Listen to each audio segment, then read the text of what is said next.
Hello! This is the RPG Crawler, and welcome back to Pillars of Eternity 2 Deadfire. We are here to talk to Hazanui Karu, who is actually in the office for once. Let's talk to her. And we level up. Good. Hazanui Karu paces near her desk, looking like a shark circling the shallows.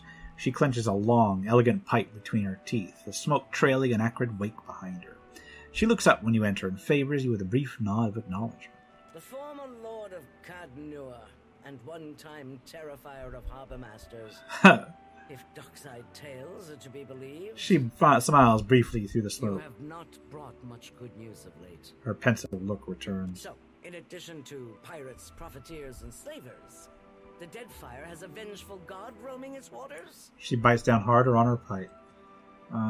Things could be worse. At least it's not Skane. Tell that to my dead at Hasongo. She lapses into a brief silence, puffing on her pipe. Just what the archipelago needs. One more disaster tugging at the seams. He must be stopped. You're finally able to get a good look at her. She's not especially large for an Almal, but she carries her shoulders high. Her weathered face looks to have seen many storm-blown and sun-beaten days on deck, yet her eyes are sharp and keen.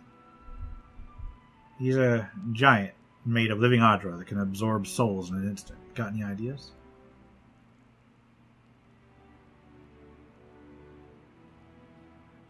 First, I need to find him. And then you'll need resources. She watches you, her eyes bright with calculation. The Valians won't lift a finger if it isn't to snatch a coin, and the Huana will barely do that much. No? Tell it to the water shapers who washed your stranded boats from sandbars, Hazanui. Tekahu folds his arms and waits. Success in trade has been quite elusive for the Rauataians, but the bitterness suits you well. No one takes charge to solve the big problems. But perhaps we could work together to our mutual benefit. She takes the pipe in her left hand. As she does, you notice that her right is unusually still. What do you mean? Look around. Deadfire's full of fertile, temperate islands. Except for Andra's mortar. It's largely free of rough weather. She waves her right hand. You notice again that her fingers remain strangely still. You realize it's an unusually fine prosthetic. Yet much of it is uninhabited. Itinerant tribes drift between some of the islands, and smugglers and slavers cluster around the rest. She shakes her head. It's a waste. Imagine what this place could be, with well-guarded shipping routes. How many Rauataians we could feed with plantations here. That's a worthy venture. Glad you agree. She takes a satisfied puff. If you're chasing the god who's stomping this place into the ground, then we have a common goal. Yeah, he owes me a castle. If you're going to survive here, then you could use an ally. A hint of a smile tugs her lips from her tar-stained teeth. What do you have in mind? The disaster at Hasongo remains a key concern. We rely on the port there to ship food back to Rauatai. She sucks on her pipe, hiding her worried expression behind a cloud of smoke. That's on hold until you investigate. Short of that, there are other matters that demand attention. You've already spoken with Atsura. For now, I suggest you continue to work with him. I might have something for you later. What's the game board for? Hazatoa. Atsura and I usually have a game running, and this one's been going on for over a month and a half. Okay. Atsura's good at misdirection, but I've got a mind for the long game. Sounds like you get along. You've come with a purpose. Farewell. Okay, so we got level ups going on. Let's level up our main character. We're going to go ahead and pop up Arcana again just to get that up there. We'll pop up Diplomacy. Let's go ahead and... we got a new spell level. What do we have here? We've got Wondrous Torment, which drains stats and is chained. We've got Torrent of Flame, which is a point-blank AoE. We've got Enervating Terror, which is basically fear. We got Bitter Mooring, which is a frost spell. For single target, immobilized affliction becomes an anchor for a frigid ray of energy. Neat. Got Form of the Helpless Beast. It's in my Grimoire, don't need it. Blast of Frost, also in Grimoire, don't need it. Malignant Cloud is basically Cloud Kill. Okay, I want Cloud Kill, basically. Spirit Lance is nice. Call to Slumber is a sleep spell. That's a contingency spell. So let's get Malignant Cloud. And then these generic stats, I don't know. Rapid casting? I feel like let's get Sitzal Spirit Lance. There we go. That looks good. Alright. Let's get Jody leveled up. We'll give her Alchemy and we will give her Religion. Alright, so she gets Wicked Briars, I believe, automatically. Revive the Fallen. And that I'm going to get that because the Paladin one kind of sucks. And then we will do... Champion's Boon looks nice. Yeah, we'll get Champion's Boon, I think. I rarely use anything but the same 3 spells, but we shall see. Anybody else level up? Nope. Alright. Yes, as you wish. So let's go down to talk to Atsura, see if there's anything there that I need to worry about.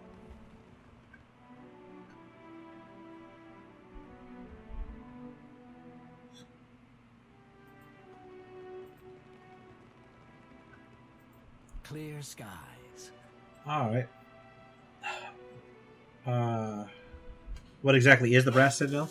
He hesitates, looking as if the answer is obvious. It's a trading post, of course. Your trading post has high walls, cannons, and guard towers. Anything worth building is worth protecting. You seem different from the rest of the Royal Deadfire Company. How do you mean that? You're not a soldier. Rauatai is composed of many types, but it's true, many here are soldiers and engineers, none of whom are especially diligent about paperwork. He spreads his hands to encompass the scrolls on his desk and the shelves behind him. Alright, that's a good answer. Yes, I'll take care of it. So what do we got here? Oh, I really don't know about going to Dim Prospects. Or, for the Republics. Let's go to the Director of the Valiant Trading Company offices at Queen's Birth. Well,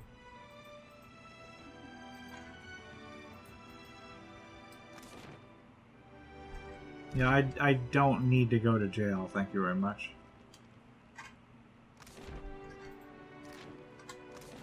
Here we go. Exit!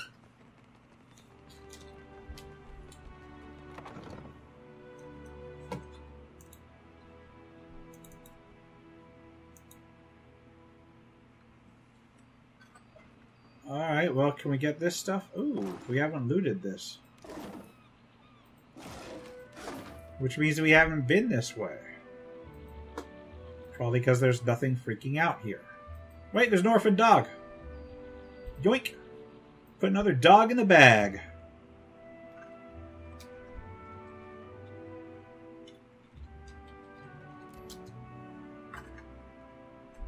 Alright.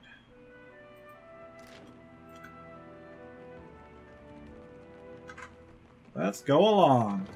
Time to go to the trading company.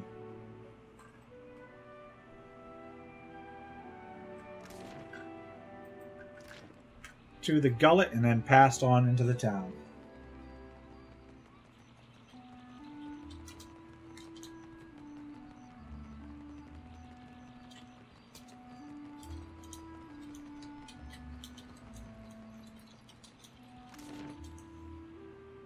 Alright, let's go to Queen's Birth.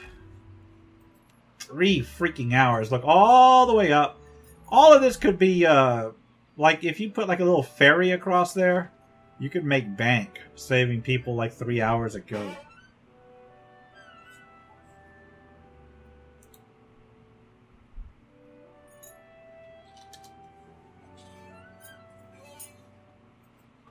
Alright.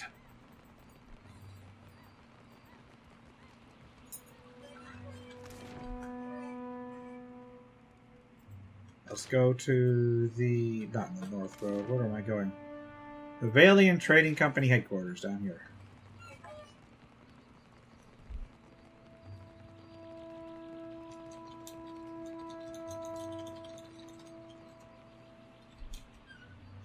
And going inside.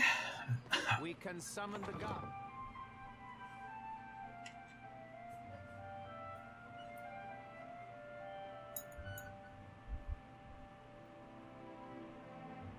What we got in here?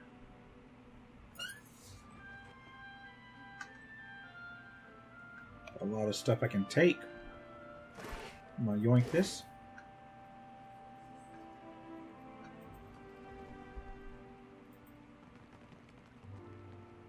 VTC attendant.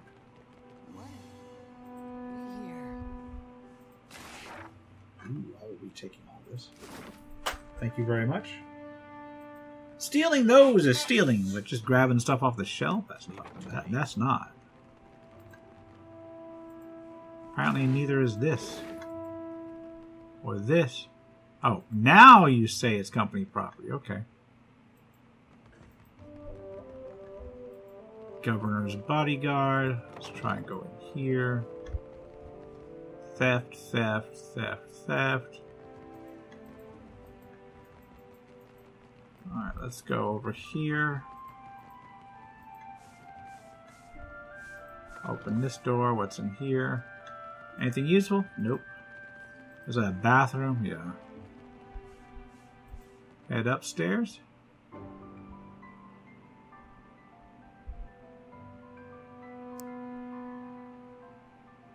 Anything up here? Company guard. That opens up to Queen's Berth. That's actually the second floor, I think. This keeps me from going in there. Pop this open. Alright, that's theft, that's theft, that's not theft. I'm grabbing those. And talk to Oleska. Just a moment. The dwarven woman at the desk does not yet look up. She taps at her chin with a quill in her hand, a look of furious concentration on her face. After a few moments, she scrawls something down in a ledger in front of her. There we are. So, did Alvari send you? I'm putting together the numbers. She will have to be patient. She glances up at you, distracted, and looks up again, blinking owlishly. You're no clerk. Sientere, Watcher. I was preoccupied. Do not take it personally. They put me in this side office for a reason. No, totally understandable. Advisor. And you are the Watcher that frightened the harbor master. Did you get turned around? I can't imagine what you'd want from me. Sarasso leans sideways to look past you, the door leading into the hallway. Can I ask you some questions? What do you do here? Plainly, I am an advisor to the director. I keep the books in order and offer advice on the operations of the fleet. Profits, losses, all here. Rather than pointing at a ledger, she raises a hand to tap the side of her head. I have a better head for numbers than for small talk, I'm afraid. It is Oh no, understandable. Oh, no, Oops. it's very convenient. My bad. Quiet makes it much easier to concentrate. So how fares the company? I will not lie. Our fortunes dwindle. I must ask the director for some clarity on these figures. I cannot imagine why they are so... Probably because there's a god stomping around. What can I do for you today? Who's in charge I only here? handle the numbers, sir. If you are looking for work, you should speak with Governor Alvari. Her office is downstairs, towards the back. With that, Sarasso nods politely and turns back to her work. And we've got to level up. Here we go. We are going to level you up in athletics as well as intimidate. And we are going to get... What can we get you? Through force of will, the paladin can destroy any spirit or summon creatures below the paladin's level. I will be taking that. Enduring Beacon blinds enemy in the immediate area, as well as gives deflection bonus. And increases damage versus enemies. We also got Reinforcing Exhortation, which improves deflection and grants the fit inspiration to one person. And I think we're going to go with Inspired Beacon or one of these. I think I'm going to be taking Exalted Endurance there. It actually looks nice. So now her aura... Let's switch her aura around. I am ready. What aura are you going to use? There we go. Now we I am ready. got regeneration on everyone. Yeah. Hell yeah. Alright, let's look outside onto the balcony here and then we'll go downstairs. I think that's a balcony.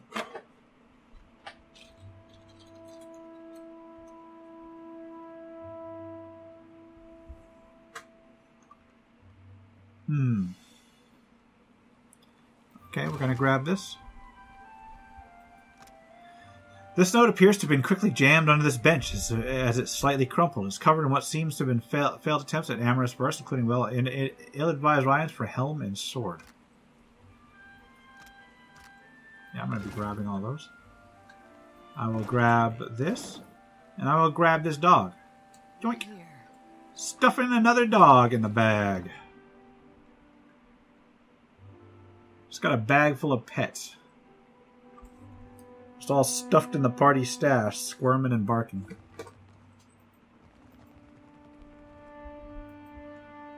Here's the question.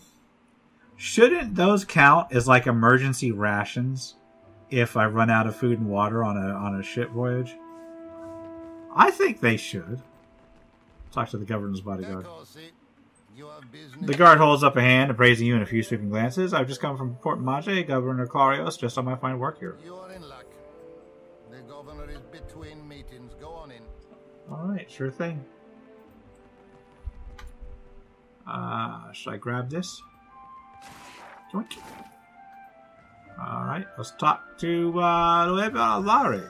Standing next to her desk and lost in thought, Governor Alvari looks up at your approach. Her expression of intent focus thaws instantly, and she greets you with a startlingly sunny smile. A watcher. From the palace, yes? You made quite the impression on the Cantanechesi. He went on for ages. Welcome. Make yourself comfortable. I am Nueva Alvari, Governor in Residence of the Valiant Trading Company here in Nekataka. What brings you to my door? Okay. I've come from Port Maje. Governor Clarios, just the Valiant Trading Company, might have work for me. Generous of him. I'm a little surprised he gave you up, to be honest. His operations on Port Maje must be going more smoothly than reported. How much do you know about the luminous Adra trade? I know, Eothas is looking for it. Yes, they warned me you had some interesting notions. Let's just say he isn't alone then. Every viable deposit is of interest to us. Cartographers, surveyors, at any moment we have a dozen expeditions underway. Okay. Some weeks ago, we received word of a large quantity of luminous Adra on a distant island. Pukukahara. It is not charted on any of our maps. Oh, and I need to go there anyway. However, Pukukahara is said to neighbor the island of Tikawara, and we've already made contact with the natives there.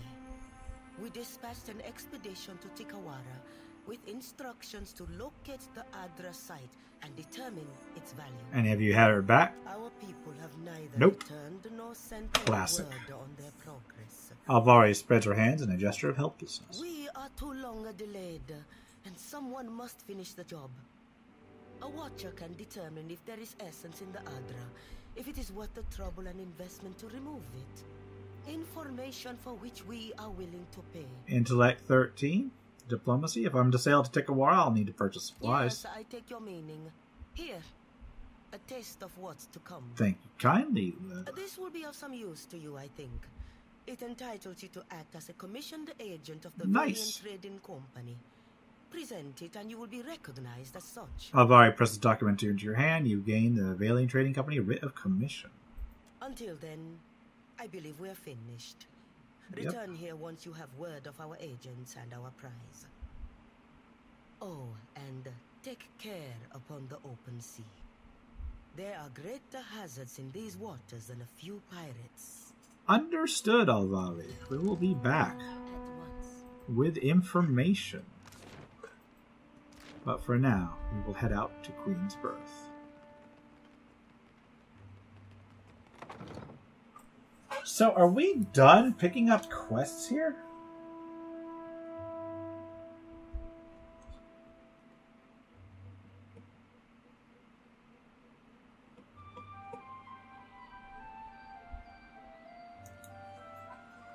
Alright. Well, I guess we should put to sea. I feel like I wanted to buy this guy's cannons, but I messed up. But that's okay. So we have befriended multiple factions here. Now, before we leave, let's take a look. I think we need to go to Port Majare to track down. We've got Meryl. Meryl, the Mad. Oh God, this is like day 14. What day are we?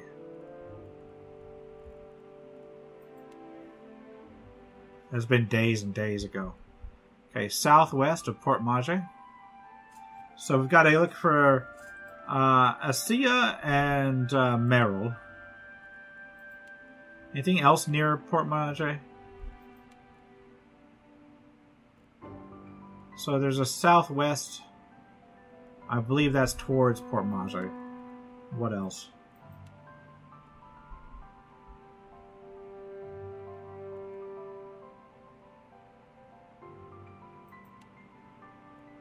All right.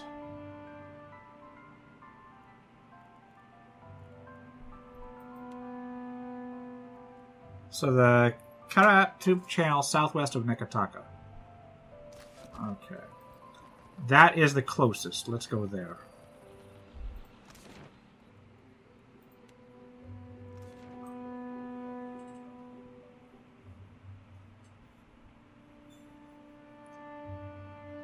So see if we can get there.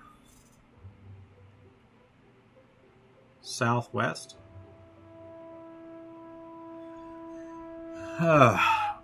As you ready your ship, a cloaked figure mounts the gangplank and roughly forces a burned book into your hands.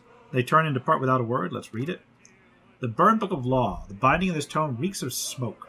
What few pages remain are crinkled and black. Based on the few chapter headers that survive the fire damage, this may have been a book of antiquated laws. Now it's nothing more than a charred relic of authority. You crack the spine of the old book, revealing blackened pages of dense, illegible text. The words recede into the shadows the longer you focus on them. Oh, Magrin? Suddenly, the page widens to eclipse the world around you. A dark void stretches out on all sides. The air full of choking fumes that carry dying embers and curling flakes of ash. Hello, is anyone out there? Something stirs in the darkness.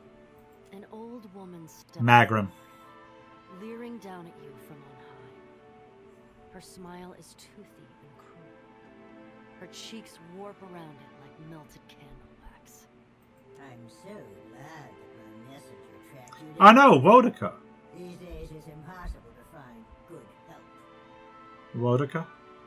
Watcher, before you draw your weapon, know that these proceedings are under a banner of peace.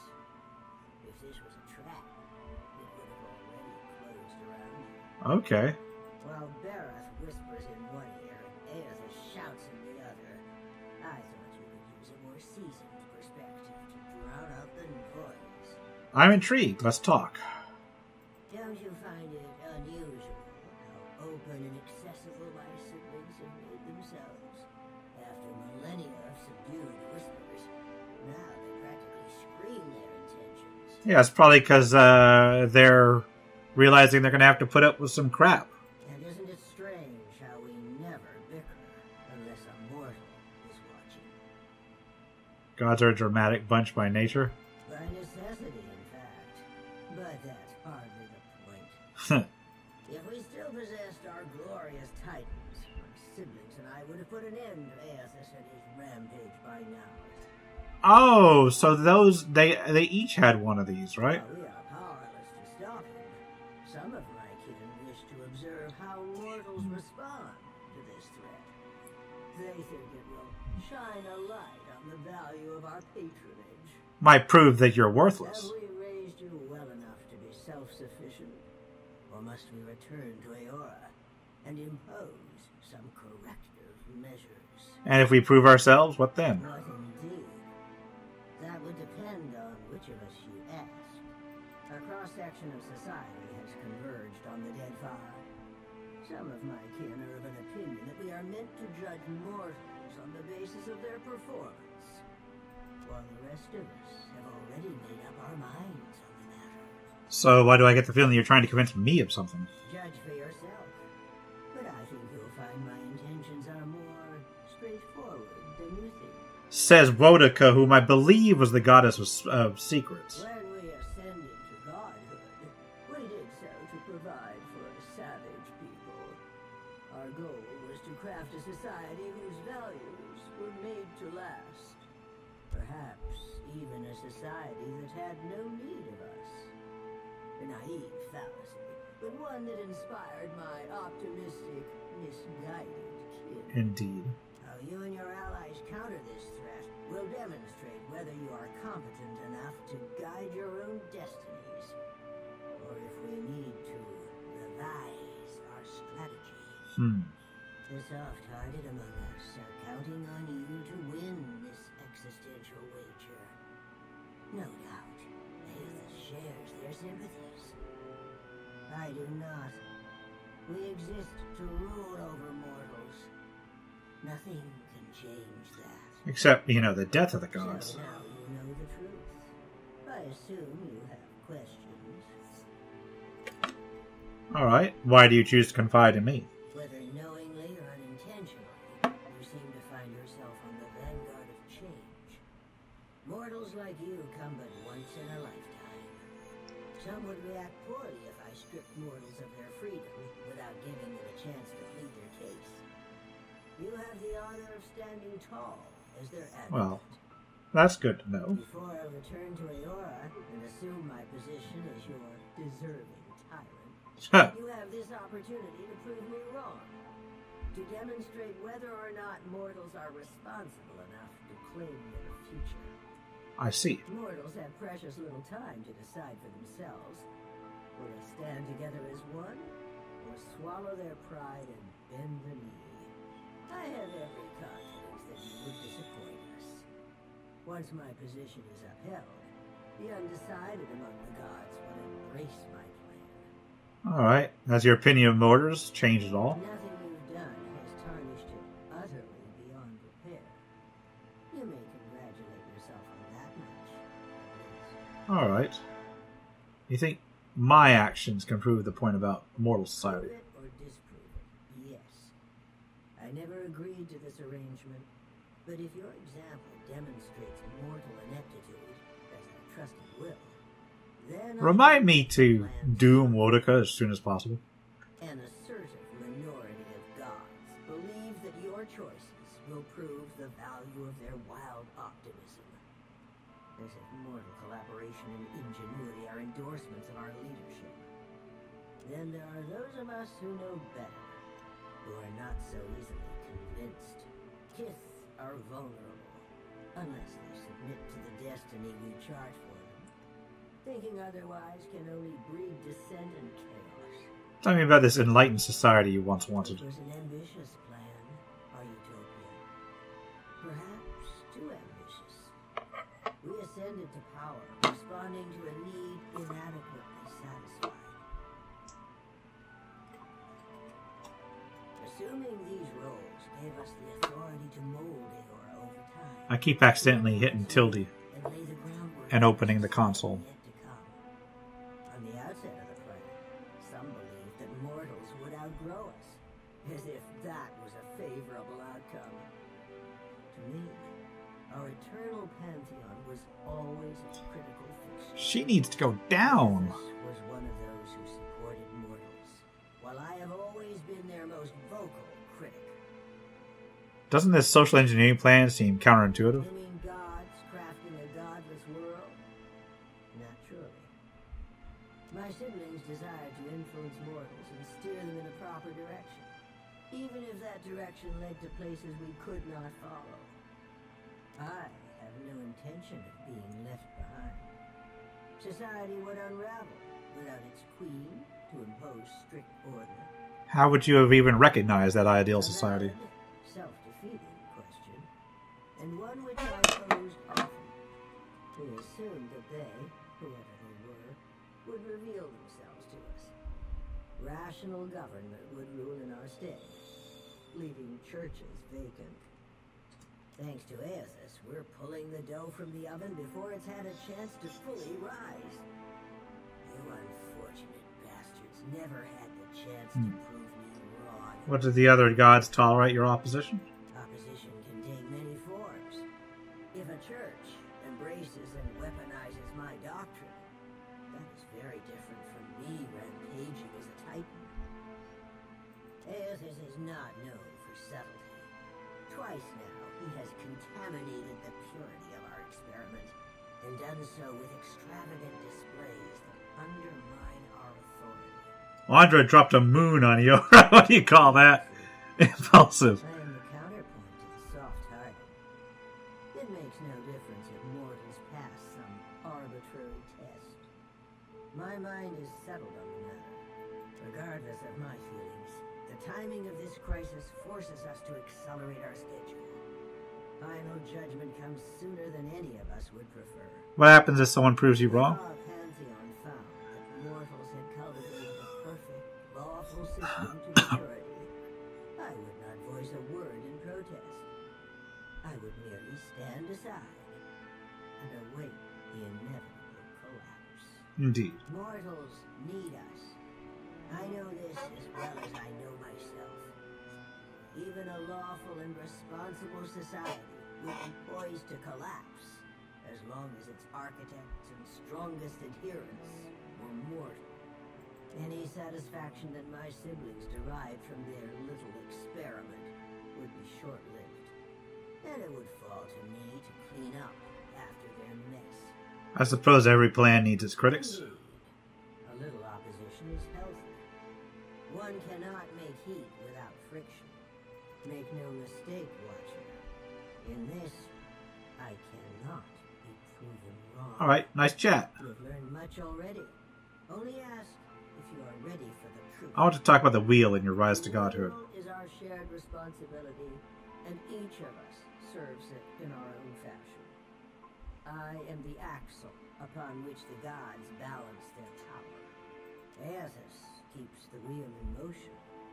He was our promise to mortals that time and labor would yield a deserving reward on the next turning of the cycle. Alright, how did the Enweathans become gods? At the height of our power, we recognized the potential of the soul. We knew that it could be bound, split apart, diverted by the river, and hammered together. Hammering is trivial. Okay. Those of us who agreed with the Apotheosis project, and many who did not, submitted to a violent and horrible erasure of our individuality. That sounds kind of brutal. After the dust settled, we adopted the forms of beings from Eora's most prevalent myths. There were other faiths and legends, but we labored to strike their names from us. Really now? That sounds kind of brutal. How exactly does the wheel function? Much of reincarnation's mechanism exists in the ideal space of the beyond. We don't find a wall of cogs and levers unless we conjure one to illustrate a point. The wheel has but one material component in all of Eora. Something we built to channel essence through luminous Adra and into the beyond with reliable continuity. Okay. What is it? Before we intervened, the flow of essence was directionless, unpredictable. We succeeded in widening the gap, diverting it, giving it an efficient path to follow. Reincarnation existed before you, so why not just leave it alone? Before we took control of the wheel, reincarnation was error-prone, lacking forward momentum. Hollowborn were fairly common, and hardly the worst of the soul maladies. Really now? Control gave us the power to strengthen the souls of intelligent kith over generations. We made you wiser, stronger, more likely to develop the society we thought you deserved. Every turning of the cycle demonstrated the righteousness of my belief. Nature begets chaos, and discipline begets perfection. Back to the other questions. Watcher. It isn't every day that I open myself to these communions. We'll speak Just again. hold your breath wisely. Yes, I think we will. This is not the end of our discussion. You know how to find your way back to this place. So I got a key to talk to Boudica. Great. Boudica nods stiffly. You feel her presence drift as a breeze, rustling as it goes. All right. Well, on that note, I'm going to save here, and we're going to call it here, and we're going to head off to our first quest next time. This has been the RPG Crawler with Pillars of Eternity 2 Deadfire. If you like what you've seen, remember to leave a like, comment on your feedback, and subscribe for more RPG content. Until next time, take care and goodbye.